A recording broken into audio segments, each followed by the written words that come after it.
आपका मेरे चैनल में स्वागत है। भगवान विष्णु के अवतारी बाबा रामदेव जी महाराज ने पृथ्वी लोक में अवतार धारण करके अपनी जीवन लीला में बहुत सारे चमत्कारी पर्चे दिए हैं। उन्हीं पर्चे में बाबा रामदेव जी महाराज ने एक पर्चा हरजी पाटी को दिया था।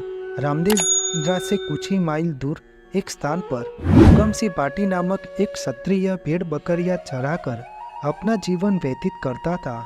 वह बाबा रामदेव जी महाराज का परम भक्त था और नित्य ही बाबा रामदेव जी की पूजा और कीर्तन करता था। बाबा रामदेव जी की कृपा से उनको पुत्र रत्न की प्राप्ति हुई। उसका नाम हरजी पाटी रखा। हरजी पाटी जब 15 साल के थे तब वह एक दिन जंगल में भेड़ बकरियां चरा रहे थे। तभी वहां पर बाबा रामदेव जी सातु वेश धारण करके वहां पधारे। उन्होंने हरजी पाटी से भूख मिटाने के लिए बकरी का दूध पीने के लिए मांगा। तब हरजी पाटी ने कहा कि महाराजा, मेरी बकरी तो अभी बेबिहाई नहीं है और बिन बिहाई बकरी के थनों से दूध कैसे आएगा। आपका सत्कार न करने से मैं बड़े संकट में पड़ गया हूँ। तब साधु वेश धारण किए बाबा रामदेव जी ने हरजी पाटी से कहा, भक्त, इस गर्मी में तपती रेत पर चलकर मैं बड़ी दूर से आया हूँ।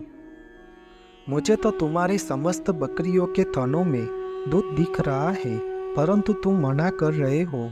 लो यह कटोरा, इसमें दूध निकाल कर तो देखो, शायद दूध से मेरी भूख मिट जाए। साधु वेश महाराज से डरता हुआ कि कहीं वह साप न दे दे, इसलिए हरजी पाटी कटोरा लेकर एक बकरी के पास आकर उसको धोने लगा। तब देखते ही देखते वह कटोरा बकरी के दूध से भर गया। यह देख हरजी पाटी को बड़ा आश्चर्य हुआ। तब उसने साधु महाराज को वह कटोरा देकर कहा, हे महाराज, आप कौन हैं? मैं अज्ञानी आपको पहचानने में गलती कर रहा हूँ। तभी बाबा रामदेव जी महाराज ने हरजी पाटी को अपने असली रूप में दर्शन दिए और हरजी पाटी को आशीर्वाद देते हुए अंतर्ध्यान हो गए। उसी दिन से हरजी पाटी बाबा रामदेव जी की भक्ति में तल्लीन होकर पूजा पाठ सेवा करने लगे और आगे चलकर बाबा रामदेव जी के सेवक के रूप में जाना जाने लगे। बाबा रामदेव जी महाराज ने एक पर्चा हाकिम को दिया था। एक समय की बात है, जब हरजी पाटी एक बाग में बैठकर बाबा रामदेव जी महाराज का सत्संग कर रहे थे। तब कुछ लोगों ने वहां के तत्कालीन हाकिम हाजरीमल से हरजी पाटी की शिकायत की, जिसके कारण हाकिम ने अपने सिपाहियों को आदेश दिया कि उस पखंडी पुजारी हरजी पाटी को पकड़कर काल कोठरी में डाल दिया जाए। जब हाकिम और सिपाही उस बाग में पहुंचे तब हरजी पाटी अपने श्रोत्रों के साथ आगे बाबा का सत्संग कर रहे थे। तब उनके पास हे बाबा रामदेव जी महाराज का लीला घोड़ा स्थापित था और गूगल का धूप हो रहा था। यह देखकर हाकिम ने क्रोध में आकर कहा कि पाखंडी दूत, ये तो कपड़े का घोड़ा बुझवाकर जनता को धोखा दे रहे हो। अगर तेरे में, इस घोड़े में और सत्संग में इतनी ही सच्चाई है तो मुझे इसका चमत्कार दिखा। और कहा कि अगर तेरा यह घोड़ा दाना पानी ले लेगा तो मैं समझूंगा कि तू सच्चा बाबा रामदेव जी का भक्त है, अन्यथा तुम्हारी गर्दन कटवा दूंगा। इतना ही कहकर हाकिम ने हरजी को कपड़े के घोड़े के साथ काल कोठरी में बंद करवा दिया और उस घोड़े के आगे दाना पानी रख दिया। हरजी पाटी अपने प्रभु बाबा रामदेव जी महाराज को अरदास करने लगे। हरजी पाटी की पुकार सुनकर व्यापय सिद्धि से बाबा रामदेव जी महाराज ने हाकिम को स्वप्न में कहा कि उठो हाकिम, तत्क्षण काल कोठरी में जाकर मेरे भक्त हरजी पाटी को मुक्त करो, अन्यथा तुम्हारा सर्वनाश हो जाएगा। इसके साथ ही हाकिम दुस्वप्न से डरकर 2 बार पलंग से उछल कर गिर पड़ा। वहां घबराकर भगवान से क्षमा मांगता हुआ काल कोठरी की तरफ भागा। काल कोठरी में जाकर उसने देखा कि घोड़ा दाना पानी ले रहा है और अपने पैरों से पृथ्वी में खड्डे कर रहा है।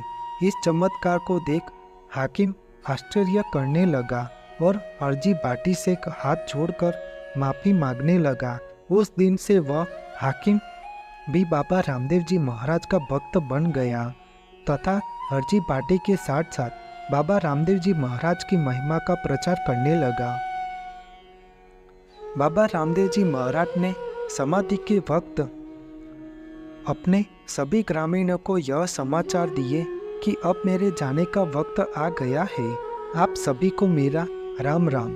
बाबा ने जाते जाते अपने ग्रामीणों को कहा कि इस युग में न तो कोई ऊंचा है और न ही कोई नीचा, सभी जन एक समान है, और सभी को सहर्ष स्वीकार करते हुए कहा कि हे जन ईश्वर के प्रतीक है, अंततः उन्हें एक समान ही समझना और उनमें किसी भी प्रकार का भेदभाव न करना।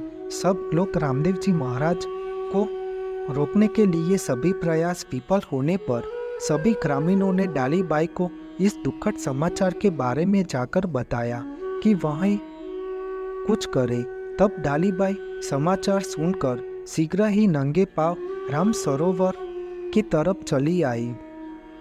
डालीबाई ने आते ही बाबा रामदेव जी से कहा कि हे प्रभु, आप गलत समाधि को अपना बता रहे हो, ये समाधि तो मेरी है। तब बाबा रामदेव जी ने पूछा कि बहन, तुम कैसे कह सकती हो कि यह समाधि तुम्हारी है। इस पर डालीबाई ने कहा कि अगर इस जगह से को खोदने पर आटी, डोरा एवं कंगसी निकलेगी तो यह समाधि मेरी होगी। तब ग्रामीणों द्वारा समाधि को खोदने पर वैसी ही वस्तुएं जो डालीबाई ने बताई थी वह उस समाधि से प्राप्त हुई। तो बाबा रामदेव जी को ज्ञात हुआ कि यह बात सत्य हुई कि समाधि तो डालीबाई की है। डालीबाई ने अपनी सत्यता का परिचय करवा के प्रभु से कहा कि हे प्रभु, अभी तो आपको इस सृष्टि में कई कार्य करने हैं और आप हमसे विदा ले रहे हो। तब बाबा रामदेव जी ने अपने मुँह बोली बहन डालीबाई को अपने इस सृष्टि में आने का कारण बताते हुए कहा कि अब इस सृष्टि में कोई कार्य बाकी नहीं रहा है।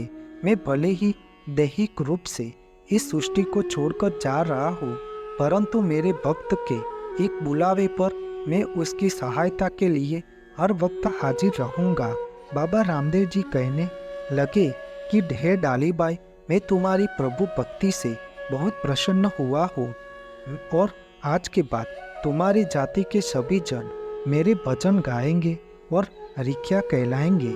इतना कहकर बाबा रामदेव जी ने डालीबाई को भगवान विष्णु स्वरूप में दर्शन दिए, जिसे देखकर डालीबाई धन्य हो गई और रामदेव जी से पहले ही समाधि में लीन हो गई। बोलो बाबा रामदेव जी महाराज की जय। आपको मेरी यह माहिती अच्छी लगी हो तो मेरी चैनल को लाइक, शेयर, कमेंट, सब्सक्राइब करें और बेल आइकन को दबाना ना भूलें। जय स्वामी नारायण।